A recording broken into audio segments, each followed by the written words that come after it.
Hey everybody, welcome back. And today we're going to be making cinnamon rolls from my grandmom's cookbook from 1987.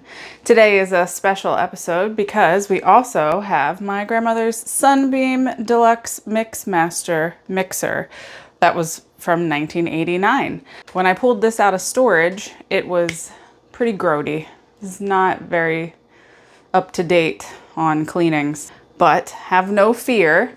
I cleaned it up really well. Lots of hot soapy water on the outside parts, and then I used my husband's air compressor and air hose to blow all the inside bits out.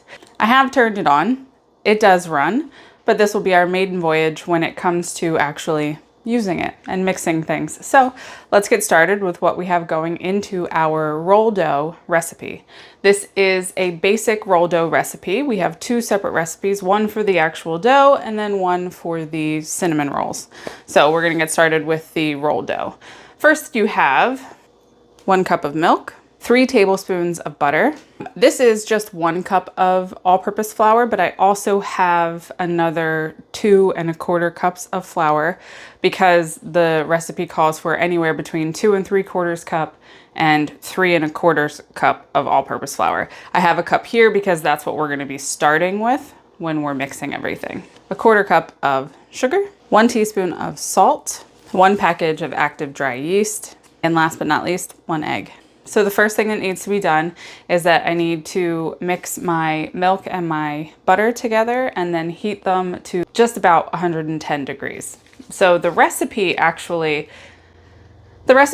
calls for it to be between 120 and 130 for the temperature of the milk. But when I looked at my yeast packet, the yeast packets actually say 110 degrees. So with yeast, if your liquid is too hot, it'll kill the yeast. If it's too cold, it'll kill the yeast. It is a temperamental little bugger. So what we're gonna actually do is make sure we go by what this package of yeast says, which is 110 degrees. Okay, so first let's heat up our milk. I have a saucepan right behind me on the stove.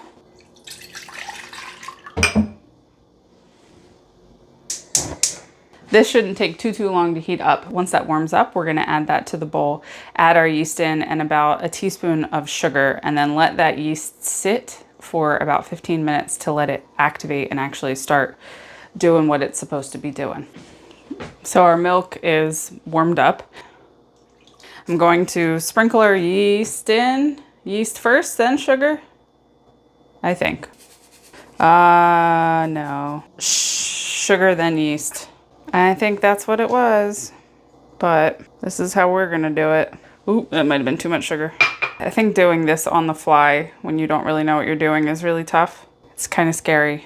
But I did watch a video and then I forgot all about it while I was doing this. So in the video, they dissolved the sugar in first into the warm liquid and then put the yeast in and then mix that in as well. I think I just worry, I worry that my liquid is going to cool down too fast. And I know if it's too cold, then it dies. If it's too hot, then it dies. And I don't want it to die. I'm gonna cover it and let it sit for a few minutes and let the yeast do the yeast things. And then we'll get to mixing everything else in. So now that the yeast is activated, we are going to add in the rest of our ingredients. So one thing I do want to say is that in this recipe, you have to be familiar with the yeast process. If you're not familiar with how yeast works and all that stuff, the recipe actually just tells you pretty much to heat your milk and then mix all of your ingredients together and then blend. Now, if you do that with this, your yeast is gonna just clump. It doesn't have time to bloom and activate. So you want to put your yeast in your warm liquid and let it sit for a few minutes to let it activate like we just did. And then it wants you to, do medium speed for 2 minutes and then add in the rest of the flour by hand until you form a soft dough. With that said, we're gonna add the rest of our ingredients to the bowl and then we're gonna mix everything until it is nice and blended or well incorporated. So first the egg, salt, the rest of the sugar that we didn't add when we were activating the yeast, and the 1 cup of flour. Now for the exciting part. Let's get her over here so you can see it a little bit better. All right, fingers crossed, everything goes well. And here we go. Look at her spin. Oh, that's so fun. I knew it had like a rotating plate, but it's not even, the plate doesn't rotate itself. The action of the bowl on the plate and then the things makes it rotate, which I think is really fun. So I am gonna come in and scrape the sides down to make sure that everything gets blended together well. Whoop. Don't do that. We definitely have upgraded. This is fun, and I really like using something that was my grandmom's and, you know, is vintage. Why'd I put air quotes? It is vintage, gosh. It's from the 80s. We're gonna turn it up and let it blend for 2 minutes. Look at her go. You can do it, baby. So now that we've blended for 2 minutes, I'm gonna pull her out, take her off the stand here.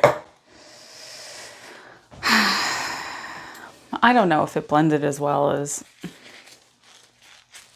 one of the good ones would, or maybe like a hand mixer would have, but it did the job. So now what we're supposed to do is add in the flour. So I'm gonna add until it starts to form a dough that's ready.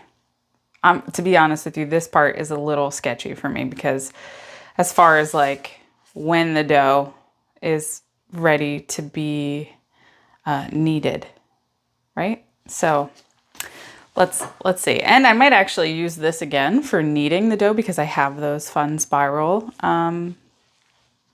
mixers, which are for kneading. So I might actually use that. Save myself some arm muscle. Save myself some something. Save myself some time, maybe. All right, so let's just do a little bit at a time and wish me all the lucks. Let me know in the comments. When is the best time to, you know, start kneading your dough? Like, what is the dough actually supposed to look like before you start kneading it? Hopefully I get it right. How sticky should it be? And I think because I know that too much flour or overworking can actually like ruin, you know, or make your rolls more dense, less fluffy. But like this is still right now not like a dough. I think I'm just gonna add all of the flour that I have. So that would have been 3 1/4 cups and then knead it from there. I do want to try and use this for kneading. I want to kind of get the whole experience out of this mixer. So there is a knead number on the knob and it's number 2. It says stir knead. So I'm going to set it to that. Let it knead until the dough actually looks soft. And if you press in it, it bounces back up. We're going to give it a go.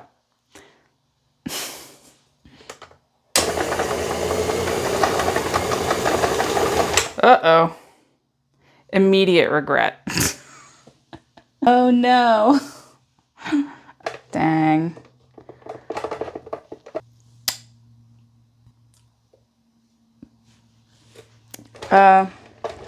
So I don't think that's gonna work because it just sucks it right up into the thing. I don't know if I'm doing something, if like the beaters are supposed to be like sprayed, or maybe that's what it should be. Maybe the beaters are supposed to be oiled. All right, let's try and get this off of here.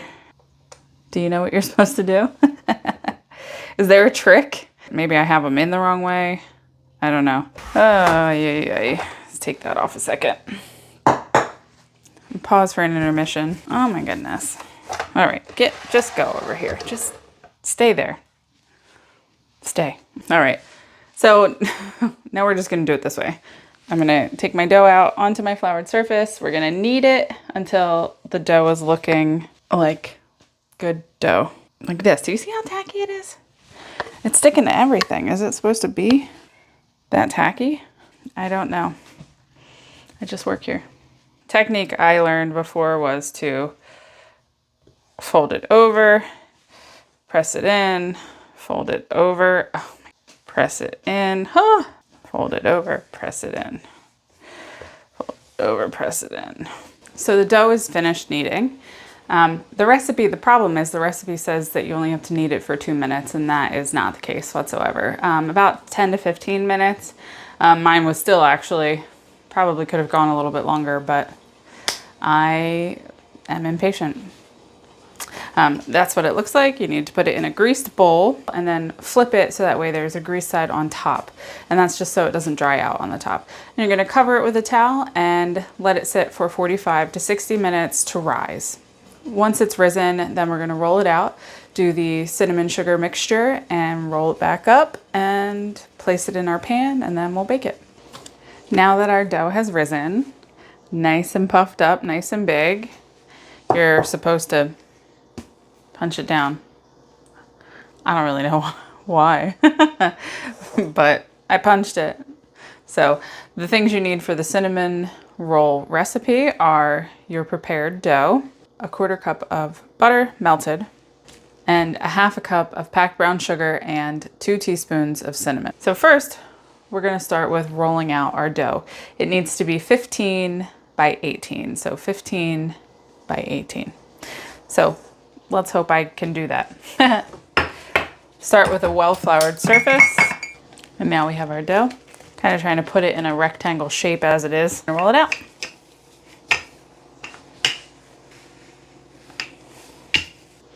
I feel like that's gonna be close enough. Now, because I don't own a brush. I used to, I don't anymore, but since I don't, what I'm going to do is I'm gonna use a spoon. I'm gonna spoon the butter onto the dough, spread it with the back of the spoon, but what you want to do is leave a 1/2 inch of space up here with no butter, and that's how you're going to seal your dough. So let's start with sticking this butter on here. Spread it as evenly as possible. This cinnamon roll recipe does not include an icing recipe. So really, I think you can just go with whatever kind of whether you want like a confectioner sugar frosting or a cream cheese icing. I think I'm gonna do like a cream cheese icing. Leaving about a 1/2 inch up top. I think we're good on butter here. I don't know, am I supposed to put the whole thing on no matter what? Maybe, let's just do it. Let's just do it, butter's good. I tell you what, y'all, I don't know that cinnamon rolls will be something I make often. The brown sugar and cinnamon are already kind of mixed in here. I'm gonna kind of crumble this with my hands a little bit more to make sure to really break up that brown sugar so there's not a whole lot of lumps or hard pieces. Now I'm going to sprinkle it all over the dough as evenly as possible. Hopefully this dough's not sticking to the other side. I didn't even think about that. But I now have my cinnamon and sugar mixture on top of my dough. Now what you're supposed to do is roll it as if you were rolling a jelly roll. We're gonna try that. I think I'm gonna try to make it as tight as I possibly can. Come on, girl buddy. You could do it. Oh yeah, it's rolling. Rolling with the homies. Rolling my doughy. Dough, a deer, a female deer. Ray, a drop of golden sun. Now that we have it rolled, it says to pinch the edges to seal.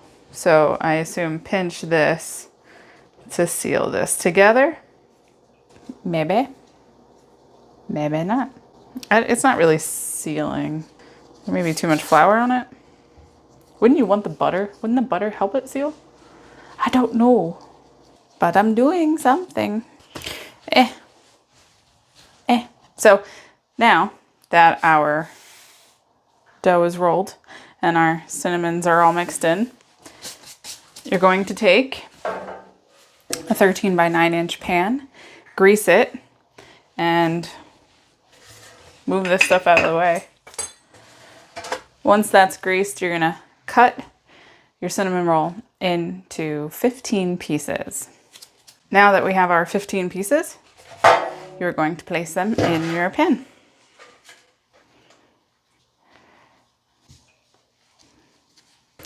So now that they're rolled and cut, this is what they look like. I think they look pretty good. Now we're gonna cover them again, let them sit and rise up a little bit more for about 30 to 45 minutes. Once we're done with that, I'll stick them in the oven for 20 to 25 minutes, and then we'll give them a taste. Oh, hello beauties. Oh no. Come here. You look delicious. So we made it. Cinnamon rolls are done. Thank goodness. That's definitely not going to be something I do often. It's a learning curve for sure. I'm happy that I did it though. Very happy that I did it. It's, you know, it was a test of my patience, of my knowledge, you know, and here's hoping that it actually tastes good, right? I think the recipe itself definitely needs some updating as far as how things are done nowadays, because things that I needed to do weren't necessarily in this recipe or in those two recipes. So when I leave the recipe in my description and at the bottom or at the end of the video, I'm going to put that disclaimer in there that make sure you know, kind of look into how to use yeast and things like that. So without further ado, let's give this a taste. This recipe, like I said before, did not call for a frosting, but I did make one. I'm gonna taste it without the frosting first, and then I'm gonna taste it with the frosting. I'm tasting it without because this is what the recipe is, so let me taste it this way. This is what it looks like. It is soft. It smells really good. My husband said he was drooling as he went and got in the shower. He said it smells delicious in this house, which he is correct. It does in fact smell delicious in this house. So let's hope it tastes delicious, but here we go. So I don't know if you can see it. That's what the inside looks like anyway. But it maybe because I've never made cinnamon rolls before, I feel like there's usually like a little bit more of the filling on the inside. A lot of this, the brown sugar, like kind of melted through to the bottom, puffed up out of the top, but like you have the flavor on the inside, but no actual like filling. I don't know, is it supposed to? I haven't had a real like a cinnamon roll from anywhere in a really long time, so I don't know if it's supposed to be like that. Maybe it's just this recipe. I did exactly what it said, you know, so I don't know. So the way it is, I think it's a good, you know, the dough recipe is really good. The inside of the dough is very soft. You know, the inside of the roll is very soft. It's fluffy. So I didn't overwork it. I thought I did because I kneaded for a while. I was going. If the filling could maybe be different, could maybe be more, unless I'm just wrong. I guess I would prefer there to be like more of a filling of sorts. I don't know, maybe because of the way it sits, it's inevitable that it's gonna come out the bottom. But on its own, I think it's good. I think it's pretty good to eat by itself. I mean, I could probably stand here and eat 4 of them. But let's see how it tastes with the frosting that I made. This frosting is not from the book, because the powdered sugar frosting that I had used when I made the carrot cake, I wasn't a big fan of. I don't know, it wasn't as fluffy, it wasn't as light. So I found one online that I decided to make, and it wasn't a part of the book. I tried it without it. So I feel a little guilty for adding something that wasn't a part of the book, but I'm hoping that it's gonna make it taste a little bit more, I don't wanna say better, because it's still good. Maybe taste a little bit more,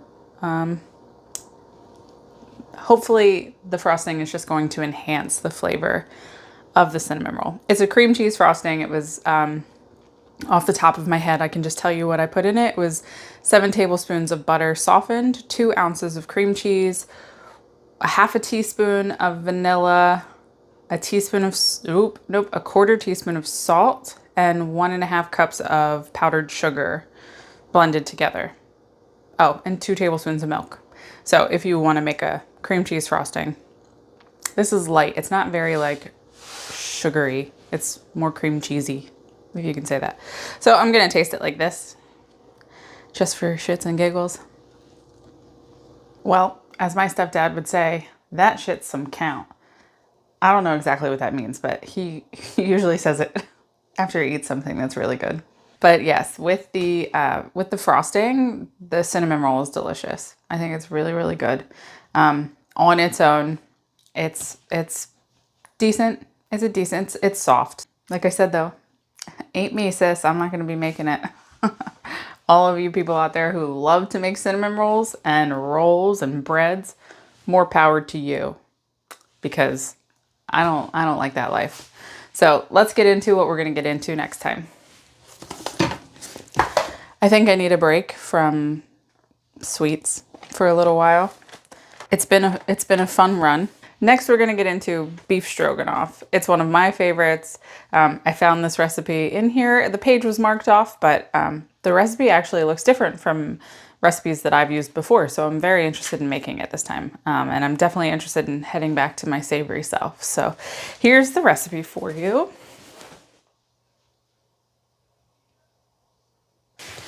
Like I said, I'm excited for it. I think it's gonna be great. I hope you had a great time watching me kind of mentally struggle with these cinnamon rolls. I had a good time for what it was. My favorite part of the whole thing was getting to use the Sunbeam Mixmaster. I was really excited to pull that out of storage and get it cleaned up and get it running. See if it was gonna run, see if it was gonna work. Things got a little dicey there with the trying to knead the dough in the mixer, but it's okay. I worked it all in there and it turned out pretty well. So I hope you had a great time. I hope you come back and join me next time. If you liked what you saw, please like and subscribe, and I'll see you again soon. Okay, bye.